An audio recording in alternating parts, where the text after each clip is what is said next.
Hello guys, कैसे हो आप सब। आपका स्वागत है आपके अपने चैनल जीत कोचिंग क्लासेस केकड़ी में। दोस्तों, आशा करते हैं कि आप सब अच्छे होंगे। दोस्तों, हमने जो कल है वो मेवाड़ का जो इतिहास है वो कंप्लीट कर लिया था दोस्तों। ठीक है ना।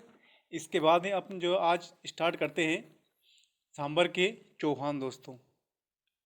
दोस्तों, सांबर के चौहान स्टार्ट करने से पहले अगर आपने हमारे चैनल को लाइक, शेयर तथा सब्सक्राइब नहीं किया दोस्तों तो अभी तुरंत करें दोस्तों।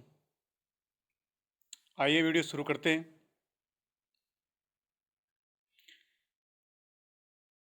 आज का टॉपिक है दोस्तों अजमेर और सांबर के चौहान। दोस्तों, जो ये अजमेर सांबर के चौहान है, इनकी उत्पत्ति के बारे में जो अलग अलग इतिहासकारों के अलग अलग मत हैं और इन मतों से जो है एक क्वेश्चन पूछा जाता है दोस्तों। इनके बारे में अपन देख लेते हैं कौन कौन से जो है इतिहासकार है वो क्या क्या कहते हैं। पहला दोस्तों चंद्रवरदाई, मूनोद नैन्सी, सूर्यमल मिश्रण। ये जो मानते हैं दोस्तों ये गुरु वशिष्ठ जी थे, उनके जो है अग्निकुंड से जो है 4 राजपूतों का जो है उत्पन्न हुए दोस्तों। एक था प्रतिहार, एक था परमार, चालुक्य और चौहान। ये 4 राजपूत जो है इनका जो है उत्पत्ति हुई गुरु वशिष्ठ जी के अग्निकुंड से दोस्तों। ऐसा मानने वाले जो है चंद्रप्रदाई है, मूणोद नैन्सी है, सूर्यमल मिश्रण है दोस्तों। ये जो मानते हैं वो गुरु वशिष्ठ जी के अग्निकुंड से इनकी उत्पत्ति मानते हैं दोस्तों, 4 राजपूतों की। ध्यान रखना इसका, आया हुआ ठीक है ना।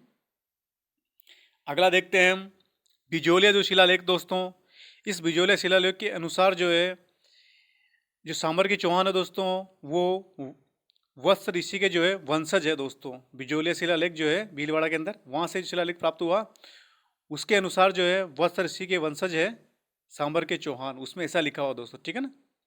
अगला देखते हैं। अगला है हमीर महाकाव्य, डॉक्टर गौरीशंकर ओझा, हमीर रासो। इनके अनुसार दोस्तों सांबर के चौहानों को सूर्यवंशी बताया गया दोस्तों। ठीक है ना। क्या बताया गया? सूर्यवंशी। ये 3 मत आपको ध्यान रखने हैं दोस्तों। ठीक है ना। यहाँ से क्वेश्चन पूछते हैं। आगे देखते हैं अब शुरू करते हैं सांबर के चौहान। पहला दोस्तों वासुदेव चौहान। वासुदेव चौहान जो है ये चौहानों के आदि पुरुष, मूल पुरुष, संस्थापक है दोस्तों वासुदेव चौहान। सांबर झील का इन्होंने निर्माण करवाया था दोस्तों। ठीक है ना। सांबर झील का निर्माण करता कौन है? वासुदेव चौहान। ध्यान रखना। शाकंभरी माता या तीर्थों की नानी देवयानी का मंदिर इन्होंने निर्माण करवाया था। शाकंभरी माता का मंदिर है उसका निर्माण करवाया था वासुदेव चौहान है दोस्तों। ठीक है ना। इसी को देवयानी या तीर्थों की नानी भी कहते हैं दोस्तों। आगे चलते हैं। वासुदेव चौहान जो है इन्होंने सर्वप्रथम राजधानी बनाई दोस्तों। वो राजधानी बनाई अही छत्रपुर, जिसे नागौर भी कहते हैं वर्तमान। ठीक है ना। तो ये इनकी राजधानी थी दोस्तों। क्वेश्चन इस प्रकार आया हुआ है कि जो है सांबर की चौहानों की सबसे प्राचीन राजधानी दोस्तों, ऐसे आया था क्वेश्चन। ठीक है ना। तो सबसे प्राचीन राजधानी अही छत्रपुर दोस्तों। ठीक है ना। ध्यान रखना इसका। आगे चलते हैं। अगला शासक है आपके गुवक पष्ट। ठीक है दोस्तों, गुवक पष्ट। इन्होंने क्या किया दोस्तों? इन्होंने जो हर्षनाथ मंदिर का निर्माण करवाया दोस्तों इन्होंने। और ये हर्षनाथ जी जो है इनके जो है कुल देवता है सांबर के चौहानों के। ठीक है ना। हर्षनाथ जी इनके कुल देवता सांबर के चौहानों के। इसका मंदिर का निर्माण करवाया दोस्तों, वो करवाया था गुवक पष्ट ने दोस्तों। ध्यान रखना, किसने? गुवक पष्ट। आगे चलते हैं। अगला शासक है दोस्तों आपके विग्रहराज सेकंड दोस्तों। जो विग्रहराज सेकंड थे दोस्तों ये प्रथम प्रतापी शासक थे दोस्तों। सांबर के चौहानों के प्रथम प्रतापी शासक थे विग्रहराज सेकंड। इन्होंने जो है गुजरात के मूलराज को दोनों हराया था दोस्तों। इन्होंने गुजरात का जो मूलराज था उसे हराया था विग्रहराज सेकंड ने। और इन्होंने जो है आशापुरा माता का मंदिर का निर्माण करवाया था दोस्तों। विग्रहराज सेकंड ने आशापुरा माता जो है इनके मंदिर का निर्माण करवाया था दोस्तों इन्होंने, विग्रहराज सेकंड ने। अगला शासक है दोस्तों आपके, ये एक दो पॉइंट याद रखना है इसमें। ठीक है दोस्तों। आगे आएगा विग्रहराज चतुर्थ और पृथ्वीराज तृतीय, उसमें अपने को डिटेल से पढ़ना है। अगला शासक है दोस्तों आपके अजयराज।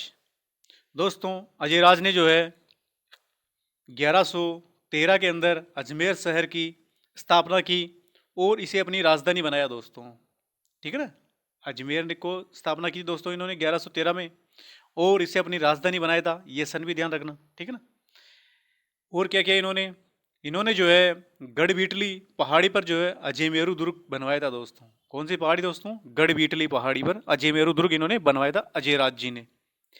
और इन्होंने क्या है अजय प्रिय दम्भ सिक्के जो है, अजय प्रिय दम्भ सिक्के इन्होंने प्रचलित किए दोस्तों। इस पर दोस्तों इनकी रानी थी सोमल देवी, इसका नाम जो है अंकित था दोस्तों इन सिक्कों पर, ठीक है दोस्तों। ये 3 पॉइंट आपको अजयराज से ध्यान रखने हैं, तीनों ही पॉइंट पूछे गए हैं। आगे देखते हैं अरुणोराज।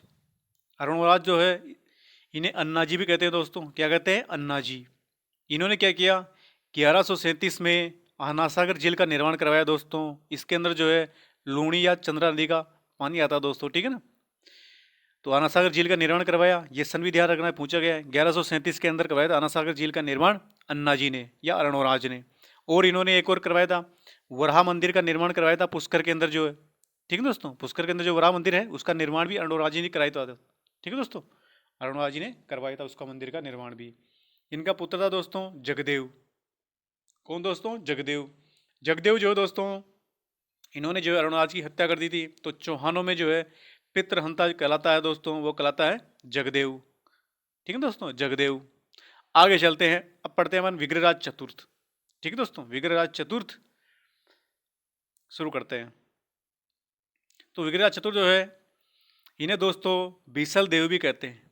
विग्रहराज चतुर्थ को बीसल देव भी कहते हैं। इनका कार्यकाल दोस्तों 1153 से लेकर के 1163 तक इनका कार्यकाल रहा दोस्तों, ठीक है ना। कितने साल, 10 साल, ठीक है दोस्तों। आगे चलते हैं। चौहानों का जो स्वर्ण काल माना जाता है दोस्तों वो विग्रहराज चतुर्थ का ही काल माना जाता है। विग्रहराज चतुर्थ का काल जो है चौहानों में स्वर्ण काल माना जाता है। इन्होंने जो है दिल्ली तक साम्राज्य का विस्तार किया दोस्तों विग्रहराज चतुर्थ ने। इनका उपनाम दोस्तों कवि बांधव और हरि कटिबंधु दोनों ही इंपॉर्टेंट है दोस्तों, ध्यान रखना। कवि बांधव और कटिबंधु इनके जो उपनाम है विग्रहराज चतुर्थ के, ध्यान रखना। इन्होंने जो है एक नाटक की रचना की दोस्तों जिसका नाम था हरिकेली। हरिकेली नाटक की रचना भी विग्रहराज चतुर्थ ने की है, पूछा गया है, ध्यान रखना। आगे चलते हैं। इन्होंने एक पाठशाला का निर्माण करवाया था दोस्तों, सरस्वती घंटाभरण नामक संस्कृत पाठशाला का निर्माण करवाया था दोस्तों अजमेर के अंदर, ठीक है ना। फिर बाद में जो है कुतुबुद्दीन ऐबक जो आया था उसने जो है इस पाठशाला को तोड़वा करके 2.5-3 का झोपड़ा बना दिया था दोस्तों, मस्जिद, ठीक है ना। तो सबसे पहले ये थी सरस्वती घंटाभरण नामक संस्कृत पाठशाला थी अजमेर के अंदर, विग्रहराज चतुर्थ ने इसका निर्माण करवाया था, ठीक दोस्तों। आगे देखते हैं। इसके बाद में इनके दरबारी कवि पढ़ते हैं। तो दरबारी कवि इनके दो थे दोस्तों, एक तो थे नरपति नालय जिसने विसल देव रासो लिखी दोस्तों, ठीक है ना। और एक था सोमदेव जिसने ललित विग्रहराज रखी दोस्तों। ये दोनों ही ग्रंथ इंपॉर्टेंट है, दोनों ही दरबारी इंपॉर्टेंट है, ध्यान रखना दोस्तों। आगे चलते हैं। इन्होंने जो है बिशुलपुर जो बांध है वर्तमान में, पहले तालाब था, तो बिशुलपुर तालाब जो है टोंक के अंदर दोस्तों इसका निर्माण करवाया था किसने, विग्रहराज चतुर्थ ने दोस्तों। पहले जो बिशुलपुर बांध है ना अपना वर्तमान में पेयजल सिंचाई पेयजल परियोजना टोंक के अंदर, उसी बिशुलपुर तालाब का निर्माण करवाया था दोस्तों विग्रहराज चतुर्थ ने।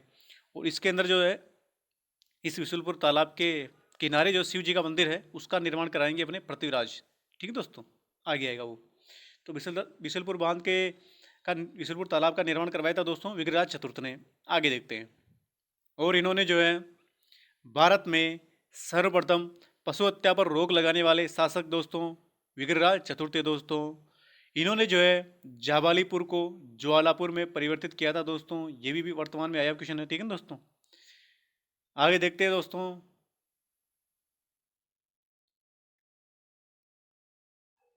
इनके शासनकाल में दोस्तों के दौरान जो है शिवालिक स्तंभ अभिलेख उत्कीर्ण करवाया गया था दिल्ली के अंदर दोस्तों। कहाँ दोस्तों, दिल्ली में। कौन सा शिवालिक स्तंभ जो अभिलेख है वो उत्कीर्ण जो है करवाया गया था दोस्तों दिल्ली के अंदर इनके शासनकाल में, पृथ्वीराज विग्रहराज चतुर्थ के शासनकाल में दोस्तों, ठीक है ना। विग्रहराज चतुर्थ ध्यान रखना, ये भी आया हुआ अभी वर्तमान में पूछा था क्वेश्चन।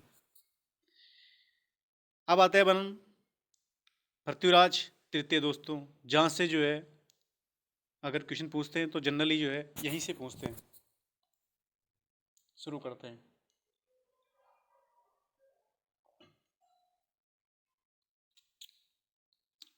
पृथ्वीराज तृतीय दोस्तों, पृथ्वीराज तृतीय, इनका कार्यकाल दोस्तों 1177 से लेकर के 1192 तक इन्होंने शासन किया दोस्तों। इनके जो पिता थे दोस्तों, पिता का नाम है सोमेश्वर। इनकी जो माता थी दोस्तों, उनका नाम है कपूरी देवी। ये इनकी संरक्षिका थी दोस्तों। इनके जो पिता थे वो कम उम्र, इनके जो है जब छोटे थे ना तभी इनके पिताजी शांत हो गए थे, तो इनकी जो संरक्षिका बनी वो बनी इनकी माता कपूरी देवी। इनकी जो पत्नी थी दोस्तों, उनका नाम था संयोगिता और इच्छनी देवी। ठीक है, संयोगिता और इच्छनी देवी दो थी ये। इनका जो पुत्र था दोस्तों वो था गोविंदराज, जो आगे चल करके रणथंबोर जो है वहाँ पर चौहान वंश की स्थापना करता है दोस्तों। तो ये इनका पुत्र था गोविंदराज। इनके जो पीएम थे, प्रधानमंत्री थे दोस्तों पृथ्वीराज का, वो प्रधानमंत्री का नाम था कैलाश। ठीक है दोस्तों, ये एक ही व्यक्ति का नाम है, लेकिन ये कहीं कैलाश लिखा हुआ, कहीं केमास लिखा हुआ दोस्तों। अभी हाल ही के एग्जाम में पूछा था, तब उस एग्जाम के अंदर आया था कदमवास। तो ध्यान रखना, तीनों का नाम ध्यान रखना अपने को। ठीक है, वैसे तो केमास होता है, कैलाश होता है, लेकिन एग्जाम में आया था तो उसका नाम आया था वहाँ पर कदमवास। ठीक है, तो ये इनका जो है प्रधानमंत्री था दोस्तों पृथ्वीराज तृतीय का। आगे देखते हैं और पृथ्वीराज तृतीय के बारे में देखते हैं। तो इनके जो उपाधियाँ दोस्तों, पृथ्वीराज तृतीय की उपाधियाँ इन्हें राय पितोरा कहते हैं दोस्तों, दल पुंगल कहते हैं। दल पुंगल का अर्थ होता है दोस्तों विश्व विजेता। तो राय पितोरा और दल पुंगल ये दोनों ही की उपाधियाँ दोस्तों, ध्यान रखना। ठीक है, इन्होंने दोस्तों, ये शासक था ऐसा था पृथ्वीराज चौहान, ये दिग्विजय नीति पर कार्य करता था। ठीक है दोस्तों, दिग्विजय नीति पर कार्य करता था, इसका भी ध्यान रखना, पूछा गया। अब इनके जो दरबारी कवि हैं, जहाँ से क्वेश्चन के चांसेस ज़्यादा हैं, उसको देखते हैं। इनके दरबारी विद्वान थे दोस्तों, ध्यान रखना, इनका बहुत इंपॉर्टेंट ज़्यादा यही है दोस्तों, यहाँ से क्वेश्चन पूछा जाता है नॉर्मली। आगे देखते हैं। एक तो इनका था चंद्रबरदाई, जो इनके मित्र भी थे। ठीक है ना, इनका दरबारी विद्वान था। दूसरा था जयानक। तीसरा था दोस्तों वांगीसर। कौन दोस्तों? वांगीश्वर। और चौथा है विद्यापति गौड़। और है दोस्तों आसाधर। और एक है जनार्दन। ठीक है दोस्तों, ये इनके जो है दरबारी कवि थे। एक एग्जाम आया था दोस्तों जिसके अंदर था, 3 तो इसमें से थे और एक था दोस्तों सारंगधर, और पूछा था इसका दरबारी कवि जो है, दरबारी विद्वान कौन नहीं है। तो ये इसका आंसर था दोस्तों सारंगधर। सारंगधर नहीं है दोस्तों, आसाधर है इनका दरबारी विद्वान। ठीक है ना, इस चीज़ का ध्यान रखना। आगे देखते हैं। अब इन्होंने दिग्विजय नीति पर कार्य करते थे दोस्तों, ये पृथ्वीराज तृतीय। तो इनके जो सैन्य अभियान थे, वो सैन्य अभियान कौन कौन से दोस्तों, वो देखते हैं। इनका सैन्य अभियान एक तो था भंडारकर जाति के विद्रोह को इन्होंने दबाया था दोस्तों। 4 ऑप्शन आते हैं, 1 2 3 4, इसमें जो है 4 कथन देते हैं, तो उसके अंदर ये पूछे जाते हैं दोस्तों। ठीक है ना, ये इनके जो सैन्य अभियान है वो पूछे जाते हैं इस प्रकार, कौन सा कथन सही नहीं है। तो ये 4 कथन आपको सही तभी सही होंगे जब आपको उसको पता होगा कि सैन्य अभियान इनके कौन कौन से हैं। ये ध्यान रखना। सैन्य अभियान शुरू करते हैं। इन्होंने जो भंडारकर जाति जो है इसका विद्रोह का दमन किया था दोस्तों। पहले एक तो इनका यह था अभियान। दूसरा सैन्य अभियान इनका जो है, इन्होंने नागार्जुन जो है इसके विद्रोह को दमन किया था दोस्तों। तीसरा इन्होंने काम किया कि जो गुजरात का सोलंकी शासक था दोस्तों भीमदेव सेकंड। कौन दोस्तों? भीमदेव सेकंड, गुजरात का सोलंकी शासक। इसे मार करके दोस्तों इन्होंने जो है विवाह किया इच्छनी देवी से। किससे दोस्तों? इच्छनी देवी से। ये इच्छनी देवी जो है ये परमार के, जो आबू का परमार था उस वंश की राजकुमारी थी दोस्तों। ये इन्होंने इससे विवाह किया था भीमदेव सेकंड को मारकर। ठीक है दोस्तों, आगे चलते हैं।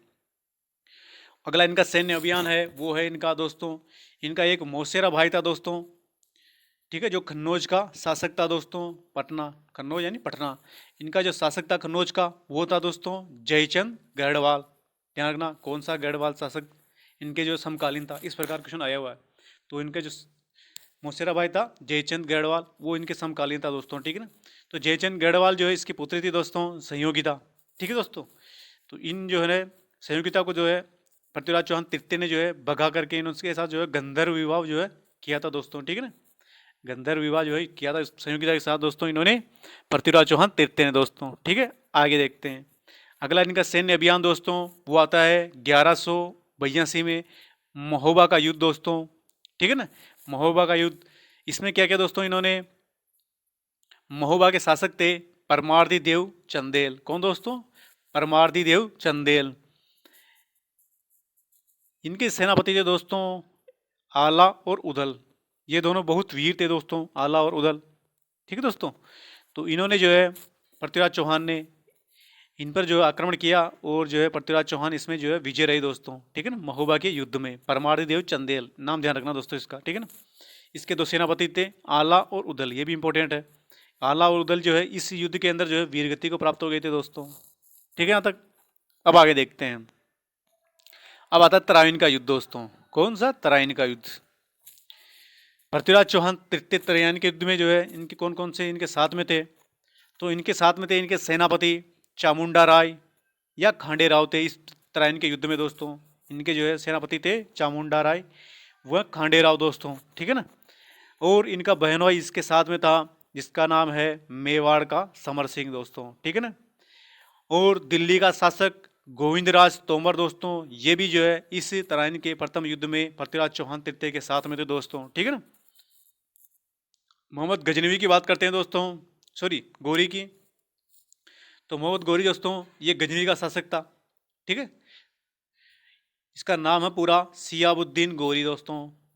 इसने जो है जब ये भारत में आया, ठीक है ना, तो आक्रमण करते हुए तबर हिंद और भटिंडा को इसने जो है अधिकार कर लिया था दोस्तों मोहम्मद गोरी ने। इसकी सूचना पड़ी पृथ्वीराज चौहान तृतीय को दोस्तों। तो फिर ये आए तराइन के प्रथम युद्ध में सेना लेकर के। तो दोनों ओर से युद्ध हुआ दोस्तों 1191 के अंदर। तराइन का प्रथम युद्ध दोस्तों, ध्यान रखना, मोस्ट इंपॉर्टेंट है। इसमें क्या हुआ दोस्तों, ये जो है पृथ्वीराज चौहान की इसमें विजय हो गई थी दोस्तों तराइन के प्रथम युद्ध में। ये मोहम्मद गोरी यहाँ से दोस्तों भाग गया था। ठीक है ना। इसे जो है पृथ्वीराज चौहान ने छोड़ दिया था, तो यहाँ से चला गया था दोस्तों। ठीक है ना। क्यों चला गया था? इसलिए कि गोविंदराज तोमर दोस्तों इसका जो है तीर है वो गोरी के लग गया था। इस कारण से गोरी जो है घायल हो गया था। ठीक है ना। मोहम्मद गोरी जो है घायल हो गया था दोस्तों गोविंदराज तोमर के तीर से दोस्तों। ठीक, ध्यान रखना, दिल्ली का शासक गोविंदराज तोमर। पहला जो तराइन का युद्ध था उसमें पृथ्वीराज चौहान की विजय होती है दोस्तों और गोरी को यहाँ से छोड़ देते हैं, तो गोरी चला जाता है। ठीक है दोस्तों, आगे देखते हैं। अगला होता है दोस्तों तराइन का द्वितीय युद्ध। तराइन का जो द्वितीय युद्ध है दोस्तों, उससे पहले क्या हुआ, गोरी जो है उसने एक प्रस्ताव भेजा पृथ्वीराज चौहान के पास संधि वार्ता के लिए दोस्तों। ठीक है, संधि वार्ता के लिए प्रस्ताव भेजा। अब पृथ्वीराज चौहान तृतीय दोस्तों इन्होंने सोचा कि जो संधि कर रहे हैं इस कारण से इतनी बड़ी सेना लेकर के गए नहीं थे दोस्तों ये। ठीक है ना। ये जो है एक नर्तक घोड़ा था नाट्य रंबा दोस्तों। कौन दोस्तों? नाट्य रंबा। इस नाट्य रंबा जो नर्तक घोड़ा था इसे साथ में ले गए थे दोस्तों। ठीक है ना। ये सोचे कि संधि करने के लिए जा रहे हैं, कौन सा युद्ध होगा, इस कारण से जो है नाट्य रंबा जो नर्तक घोड़ा था इस साथ में ले गए और चले गए दोस्तों। ठीक है, कम सेना ले गए। इनके जो है मंत्री सेनापति जो है इसके साथ गए नहीं थे। ठीक है दोस्तों। तो ये संधि करने के लिए गए थे पृथ्वीराज चौहान तृतीय, लेकिन गोरी जो है वो गोरी ने इन्हें धोखे से जो है संधि करने के बहाने बुलाया और इन पर आक्रमण कर दिया दोस्तों। आक्रमण करने के कारण क्या हुआ, तराइन का द्वितीय युद्ध जो है इसके अंदर पृथ्वीराज चौहान जो है वो हार गए थे दोस्तों। ठीक है। इनका जो है सिरसा जो है यहाँ पर इनकी मृत्यु हो गई थी दोस्तों। ठीक है ना, सिरसा के अंदर इनकी मृत्यु हो गई थी। और चंद्रप्रदाय जो है दोस्तों इनका जो ग्रंथ है दोस्तों, उस ग्रंथ के अनुसार जो है, वैसे वो जो ग्रंथ है वो उनके पुत्र ने लिखा था दोस्तों बाद में। तो उनके ग्रंथ में ऐसा लिखा हुआ दोस्तों कि जो पृथ्वीराज चौहान तृतीय है, ठीक है ना, इसे जो है पकड़ करके गोरी जो है अपने साथ जो है गजनी ले गया था दोस्तों। फिर वहाँ पर जो है पृथ्वीराज चौहान तृतीय की आंखें निकाल ली थी दोस्तों, उन पर जो अत्याचार करते थे। ठीक है। फिर बाद में ये अपने चंद्रप्रदाय जो है वो वहाँ पर गए उनसे मिलने। ठीक है दोस्तों, वहाँ पर गए तो उस कारण से उन्होंने जो है एक गोरी जो है, गोरी को कहा कि ये इनका जो पृथ्वीराज चौहान तृतीय है, इनको जो है शब्द वेदी तीर चलाने जो है वो ये शब्द वेदी तीर चलाने में निपुण है दोस्तों। तो ये चीज़ सुन करके गोरी सोचा कि हमें भी देखना चाहिए कि कितना निपुण है, कितना ये जो शब्द वेदी तीर है वो लगा सकता है या नहीं लगा सकता। तो इस कारण से जो है शब्द वेदी तीर लगाने के जो है चक्कर में जो है गोरी ने उनको तीर और धनुष दे दिया। और जैसे ही इनको दिया तो इन्होंने जो है शब्दवेदी तीर लगाया और वो तीर जा करके गोरी के गले में लग गया और गोरी जो है मर गया दोस्तों। ठीक है, ये इसकी कहानी लिखी हुई है। इसी चंद्रप्रदाय जो है उनके पुत्र ने जो ग्रंथ लिखा था, इनके जो ग्रंथ है उसको पूरा उनके पुत्र ने किया था, तो उस ग्रंथ में लिखा हुआ दोस्तों ये कहानी। ठीक है। और इतिहासकार बहुत से ऐसे मानते हैं कि जो है सिरसा के अंदर जो इनकी मृत्यु हो गई थी दोस्तों, ठीक है।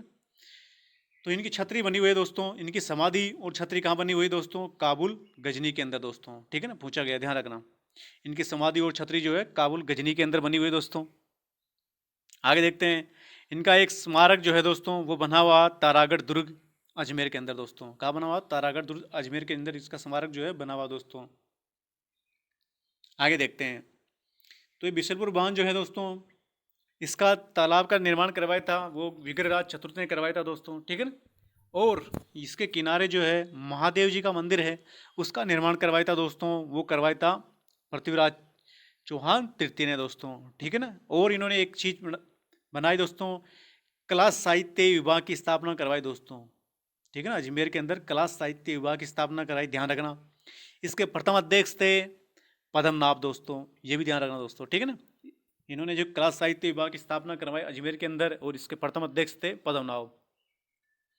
आगे देखते हैं इनके स्रोत कौन कौन से, कहाँ कहाँ से अपने को इनकी जानकारी मिलती है दोस्तों इस युद्ध की, पृथ्वीराज चौहान के बारे में। तो इनके स्रोत है दोस्तों, एक तो है चंद्रवर्धन जो इनका दरबारी था, उसका ग्रंथ दोस्तों पृथ्वीराज रासो, ठीक है, जिसे पूर्ण किया था इनके जो पुत्र हैं जलहण ने पूर्ण किया था दोस्तों इसे, ठीक है ना। इसी पृथ्वीराज रासो जो है इसी के अंदर लिखी हुई दोस्तों वो कहानी मैंने आपको बताई थी जो, ठीक है ना। वो बाद में जो है इससे गोरी जो है काबुल ले गया था, इन पर अत्याचार करता था, वो कहानी इसी में है दोस्तों। इनका एक दरबारी दूसरा था, उसका नाम था जयानक भट्ट दोस्तों। इस जयानक भट्ट की जो रचना है वो रचना है दोस्तों पृथ्वीराज विजय दोस्तों। दोनों ही ग्रंथ मोस्ट इंपोर्टेंट है दोस्तों, दोनों ही जो है पूछे गए हैं अभी तक। और मिराज जो है दोस्तों, इस मिराज का जो ग्रंथ है दोस्तों, उस ग्रंथ का नाम है तबकात ए नासिरी दोस्तों। इसके अंदर भी दोस्तों ये पृथ्वीराज चौहान के बारे में अपने को जानकारी मिलती है दोस्तों, ठीक है ना। तो ये तीन चीज़ इसके स्रोत के बारे में अपने को ध्यान रखनी है दोस्तों। अब एक क्वेश्चन आजकल जो है पूछते हैं दोस्तों, ठीक है ना, इनका क्रम पूछते हैं, और क्रम पूछने के अंदर क्या करते हैं वो एक गड़बड़ी करते हैं कि पृथ्वीराज चौहान तृतीय का क्रम अपने को ध्यान है दोस्तों, लेकिन वो क्या कि इसके अंदर दो ऑप्शन और देते हैं, या तो देते हैं अपने को पृथ्वीराज फर्स्ट, या देते हैं अपने को पृथ्वीराज सेकंड दोस्त, ये अपने को इसके अंदर देते हैं, और अपन कंफ्यूज हो जाते हैं कि पृथ्वीराज फर्स्ट किसके पहले आया था किसके बाद में आया था, ठीक है। इस प्रकार के जो 2-3 क्वेश्चन पूछे गए दोस्तों एग्जाम के अंदर, ठीक है। तो और यही पूछे गए पृथ्वीराज फर्स्ट और पृथ्वीराज सेकंड के बीच में वो डाल देते हैं, और इसके बाद में फिर अपने पता नहीं चलता कि कौन से काल में आया था पृथ्वीराज चौहान तृतीय और पृथ्वीराज सेकंड कहाँ पर आएगा। तो ये जो है मैंने इसलिए आपको ये क्वेश्चन को वो गलत नहीं हुआ आपके क्वेश्चन, इस कारण से मैंने इसका क्रम दिखा है, ठीक है ना। तो सबसे पहले आते हैं अपने को विग्रहराज चतुर्थ, सबसे पहले विग्रहराज सेकंड दोस्तों, ठीक है ना, विग्रहराज सेकंड जो अपन ने पहले पढ़ भी लिया। फिर इसके बाद में काल आता है अजयराज का, ठीक है ना, ध्यान रखना इस क्रम को। अजयराज, अजयराज के बाद में इनका पुत्र बनता है शासक अर्णोराज। कौन बनता है दोस्तों? अर्णोराज, ठीक है दोस्तों। अर्णोराज के बाद में शासक बनते हैं दोस्तों कालांतर में पृथ्वीराज फर्स्ट दोस्तों, ठीक है ना। अर्णोराज के बाद में शासक बनते हैं पृथ्वीराज फर्स्ट। पृथ्वीराज के फर्स्ट में आगे चलने पर शासक बनते हैं दोस्तों विग्रहराज चतुर्थ, ध्यान रखना विग्रहराज चतुर्थ। विग्रहराज चतुर्थ के पहले आता है पृथ्वीराज फर्स्ट, और विग्रहराज चतुर्थ के बाद में आता है पृथ्वीराज सेकंड दोस्तों, ध्यान रख लोगे, याद रह जाएगा। विग्रहराज चतुर्थ अपने को ध्यान नहीं है इसे। विग्रहराज चतुर्थ के पहले आता है पृथ्वीराज फर्स्ट, बाद में आता है पृथ्वीराज सेकंड। इसके बाद में जो है सोमेश्वर आते हैं जो कि पृथ्वीराज चौहान तृतीय के पिताजी हैं, ठीक है दोस्तों। पृथ्वीराज चौहान के तृतीय के पिताजी सोमेश्वर, और सोमेश्वर से पहले आता है पृथ्वीराज सेकंड दोस्तों, इसका ध्यान रखना क्रम का, ठीक है ना, मोस्ट इंपॉर्टेंट है। वर्तमान के जो है 2 या 3 एग्जाम के अंदर ये पूछे गए दोस्तों इनका क्रम।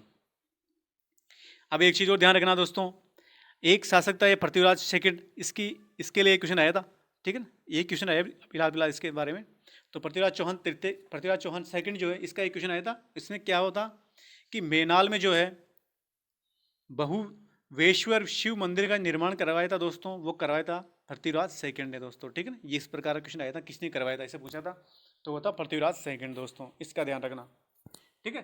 तो इसमें जितने भी आपके इंपॉर्टेंट जो है जो अजमेर सांबर के चौहान है, उन सांबर के चौहानों से जितने भी क्वेश्चन पूछे गए दोस्तों और जितने भी पूछने के चांसेस हैं उन सभी को मैंने इसके अंदर इंक्लूड कर दिया दोस्तों, ठीक है दोस्तों। आपको इसमें कंप्लीट कर लेना दोस्तों। अगर आपको जो है वीडियो अच्छा लगे दोस्तों तो प्लीज़ लाइक शेयर तथा सब्सक्राइब जरूर कीजिएगा दोस्तों।